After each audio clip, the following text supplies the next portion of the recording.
Hype. The word hype is defined by Google as extravagant or intensive publicity or promotion. However, when hype is used as a verb, it is defined as promote or publicize a product or idea intensively, often exaggerating its importance or benefits. Notice that last part there. Often exaggerating its importance or benefits. That part there is going to perfectly describe the basketball event that happened on January 18th, 2019, where Julian Newman faces off current Rookie of the Year leader, Lamelo Ball, which is the topic of today's video, with your boy, Alvini Linguine. Now I know what y'all about to say, or at least the people who are like longtime members of this channel. Alvini, come on, another Newman video? Listen, I have many great ideas for this channel. I have a whole catalog of videos that people don't even think about making sometimes. Some of those ideas even get stolen, but we don't talk about that here. But this is just one of the many great ideas I have to make on this channel. This whole channel is just based on interests that I have at the moment, and unfortunately, one stormy night, this was the topic I was thinking about. Either way, before we start this video, like the video up to help support the channel to get us out of this algorithm pit we seem to be in. Subscribe if you are new to watch more interesting basketball content every week for your enjoyment. And to anyone who is truly new around here, the full Newman playlist will be available for you to watch the full saga right here on this channel. With all that out of the way, you already know who it is. Roll it! He incurred an injury dealing with weights in the weight room, so he stitched up in the left hand doing all this.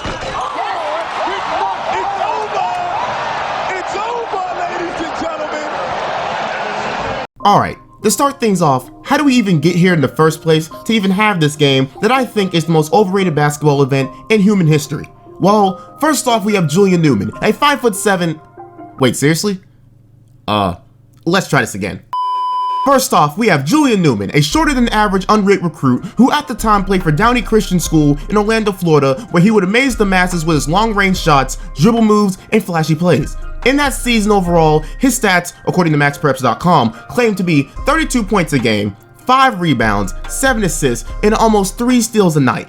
By the way, fun fact, also according to MaxPreps, his team scores 62 points per game, so on average, Julian accounts for over 50% of the total team's points on a nightly basis. With his massive scoring outbursts, massive following, and view counts on social media accounts all over the internet, the hype for Julian's small Christian school team to beat Lamelo Ball's private school team was definitely there. But I think one of the many parts that make this one of the more overrated matchups in history, at least from the standpoint of Julian Newman, is the hype culture itself of basketball social media. Behind all the highlights, all the big scoring numbers, and all the headlines is an inefficient, turnover-prone, non-winning spectacle. In this season alone, his team went 17-26 on the year, while going 3-12 in their conference, which is one of the weakest conferences in Florida high school basketball. Now please tell me what I just told you is so hype-worthy to make this game so exciting to watch. No, seriously, I heard that comments make my video get boosted in the algorithm, so yeah, tell me anyway. But seriously, we'll get into why Lamelo's hype was actually warranted in a sec, but Julian fucking Newman? Come on now.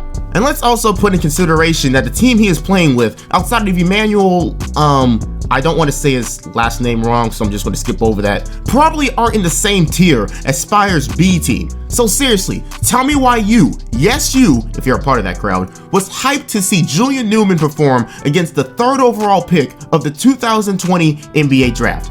And speaking of Lamelo Ball, let me give you a reason that he of all people should have been the true headline of this game for the most informed ball source I know. See, the media back then might have portrayed Lamelo to be this entitled, immature younger brother of a number 2 draft pick who fell short of all expectations, but us who followed bro on social media knew there was always something to Lamelo Ball beyond his surname and father's mouth, and it was this incredible divide between the misinformed mainstream and obsessive fan base that made Lamelo this mysterious prospect that the youth couldn't get enough of. They weren't sure if he was underrated by his haters, overrated by his fans, or even both. So the cameras followed him from continent to continent to find out what the kid was really all about. But don't get mistaken, what was understood and deniable from fans and haters was the NBA talent Lamelo Ball possessed. That was never in question. What people couldn't decide on is where he ranked in comparison to his peers and how to properly evaluate the competition he faced. See, when Lamelo was a freshman before the fame, he was widely considered as one of the top freshmen in the country. Heck, he was a starter alongside his 2 brothers for a Chino Hills team that went undefeated en route to winning a state championship. From young, Melo was talented, always faced comp beyond his years. It wasn't till he did so in unfamiliar territory overseas that it became a problem. You see, Lamelo in Lithuania statistically wasn't all that impressive, and the way the American media failed to properly contextualize what he did over there in comparison to the competition level is why there was so many misconceptions about the youngest Ball brother coming into the NBA. Forget the social media hype and hate trains that Julian was and to this day is subjected to. You ever seen a teenager as heavily scrutinized as Lamelo was in what should have been his high school years? Listen, Alvini's channel or my channel, I speak where the truth is. They wanted to push the idea that LeVar had ruined Melo's career by pulling him out of high school or whatever. When in reality, Lamelo going from this high school phenomenon in America to a bench warmer in Baltic Eastern Europe was most likely a humbling experience that he wouldn't have had he stayed pulling up from half court and cherry picking for Baller's Life and overtime cameras in high school. More of the same in the JBA League, which was LeVar's league created by the Big Baller brand. While the regular season product is clowned and trashed on by casual fans, what people are so quick to overlook was what happened across the waters. I myself, courtside in person, watched a 16-year-old Melo come to my nation and drop a 40-point triple-double against the champions of my country. Now before you discredit the comp, bear in mind, we're talking about professionals who are paid to play basketball for a living. Not amateur athletes, the majority of whom are as likely to become janitors as they are to make a full-time living in hoops, like you get in America with college and high school basketball. Nah, we talking about pros. Nonetheless, while Lamelo had proved to me that day that he was one of one in his draft class, they weren't so convinced back home in the States, and Melo was not ranked one of the top 100 players in his class. Can you believe that? The future number 3 overall pick wasn't one of the top 100 players? Bro, that's crazy. Which I guess resulted in his next decision to return to high school, where he hoped to re-establish his name among his peers, joining Spire Institute for his senior year. Now Melo was joining a stacked Spire team, and at the time wasn't considered the best player on his team either. Rocket Watts, who now plays at Michigan State, was the highest recruit on the team, and Kentucky forward Isaiah Jackson was seen to have the most NBA potential. So don't have it mistaken, Lamelo Ball had a lot to prove his senior year at Spire. And coach turned trainer turned personal right hand man and manager Jermaine Jackson certainly got the best out of him. The Lamelo of Spire was a lot more Lonzo-like than the player we saw previously at Chino Hills. He averaged close to a triple-double on the season and was MVP of the Grind Session tournament, where Spire narrowly lost to Zion Harmon and Bella Vista in the state championship game. But despite coming up short in silverware, Lamelo achieved what he set out to in returning to high school. He finished the year as the 19th recruit on ESPN's Top 100 list and warranted the status of a 5-star recruit. Fast forward 2 years later and he's in the Rookie of the Year discussion, and I'm going to send it back over to Alvini to get you guys up to speed with what Julian Newman has had going on during that same time period. Now that the stages are set, let's talk about the main event. But before that, we have videos of these two going at it toe-to-toe in what seems to be an open run. Now, due to this inside footage, we get to see a preview for the main event that will happen in the next coming days. And as you can imagine, well, it was what a lot of people expected. But Alvini, what if the practice runs were just a fluke? What if Julian wasn't even being serious? That is a fair point to make. However, if you thought the open runs were bad, well, that's only the beginning of the disappointment that'll happen with this whole event in general. Now, I won't give you, a summary of the game itself. No one deserves to hear how bad this game went. However, what I will do is read you some stats from the game. Now, on January 19th, 2019, the Downey Christian Patriots faced off against the Spire Academy. They literally don't have a team name. I literally could not find one on the internet. In the gym of the Marshall County High School. This supposedly most hyped game of 2019 according to Baller's Life came down to the wire with an ending score of 80-117. A 37-point victory for Spire Academy. Seems kinda anticlimactic for the supposedly most hyped game of 2019 tag that people were giving it. But now, let's look further into this as I was given the official box scores thanks to one of my biggest supporters, Devon on Instagram. Make sure to follow him, or else. Anyways, let's look at some of these game stats. First, the battle of Julian versus Lamelo Ball. Lamelo himself had a superstar-like game versus Downey with a stat line of 14 points on 6 of 15 shooting and 2 of 5 from 3 with 12 assists on only 3 turnovers, 10 rebounds, 6 steals, and 2 blocks. Numbers right out of a game of my career on 2K. Now, from the opposition, Julian Newman, did he even have a good bout against one of the best teams he has ever gone against in his high school career? Well, in this game in particular, he had 15 points on 6 of 28 from the field and 3 of 15 from the field with 4 assists and 5 turnovers.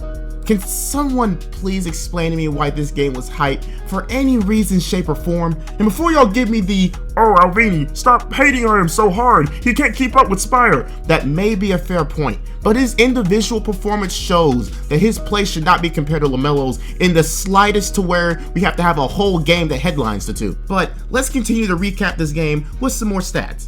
In this game in particular, Downey had a total field goal percentage of 36% and 28% from the 3, while Spire had 53% from the field and 34% from 3, which just again shows the total just gap of talent between the two teams.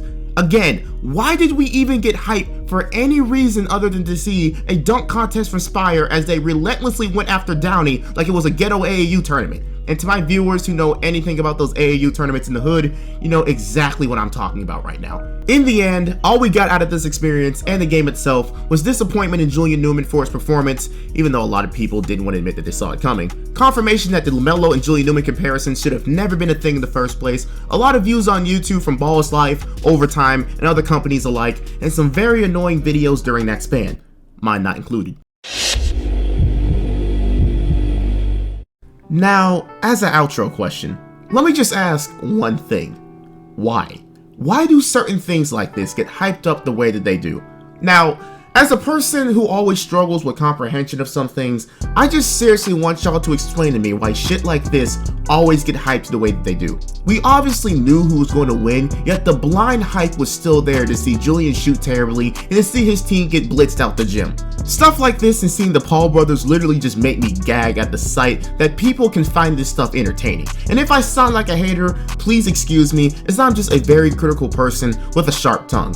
At the end of the day, I just want matchups that don't even deserve the hype not to get it in the first place, if that just makes sense to everybody. Because this one in particular had no absolute reason to have as much hype as it did. In the end, me and many others can imagine that this game was just a ploy to make both the Newmans and I guess the Ball family a bit more clouded as they combine their brands and their fan bases together for one showdown that ended up being nothing more but proving that Lamelo and Julian comparisons had no business being a thing in the first place. Let's hope we can remember this game as more of a waste of time than anything, and if you're part of the crowd that likes them, then hey, let's just agree to disagree. With that being said, I hope you enjoyed today's video and learned something new, as my vision for this channel is to inform and entertain.